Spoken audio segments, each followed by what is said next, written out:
But Grimaud had for 12 or 15 years preserved habitual silence, and a habit of 15 or 20 years' duration becomes second nature. Chapter XVII. Grimaud begins his functions. Grimaud thereupon presented himself with his smooth exterior at the donjon of Vincennes.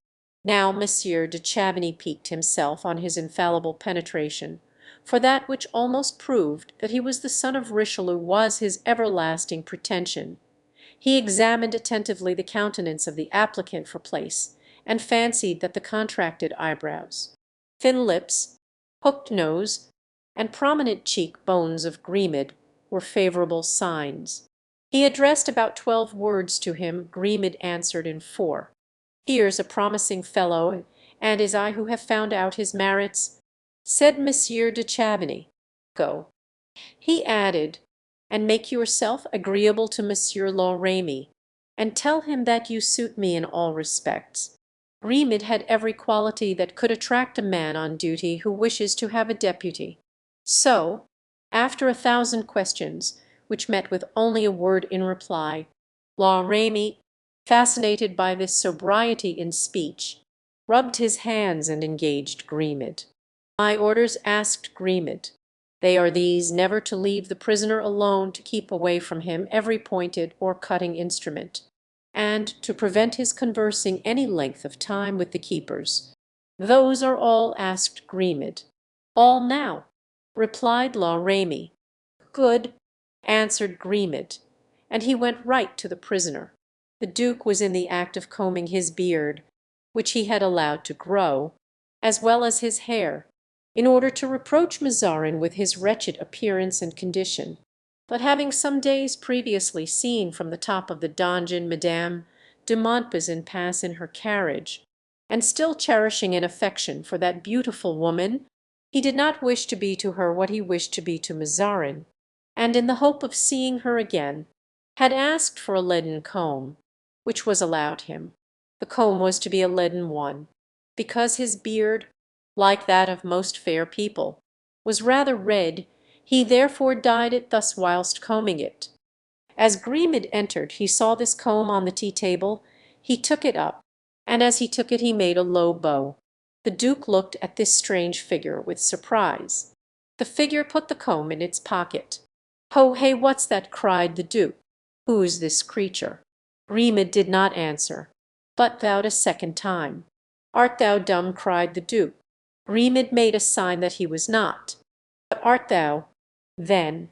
Answer." "I command thee," said the duke. "A keeper," replied Grimaud. "A keeper," reiterated the duke. "Except this gallows bird, hallo, La Ramee, some one."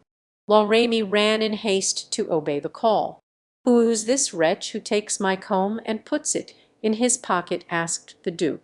"One of your guards, my prince, a man of talent and merit, whom you will like, as I, Monsieur de Chavigny, do, I am sure." "Why does he take my comb? Why do you take my lord's comb?" asked La Ramee. Grimaud drew the comb from his pocket, and passing his fingers over the largest teeth, pronounced this one word, "Pointed." "True," said La Ramee. "What does the animal say?" asked the duke. "That the king has forbidden your lordship to have any pointed instrument." "Are you mad?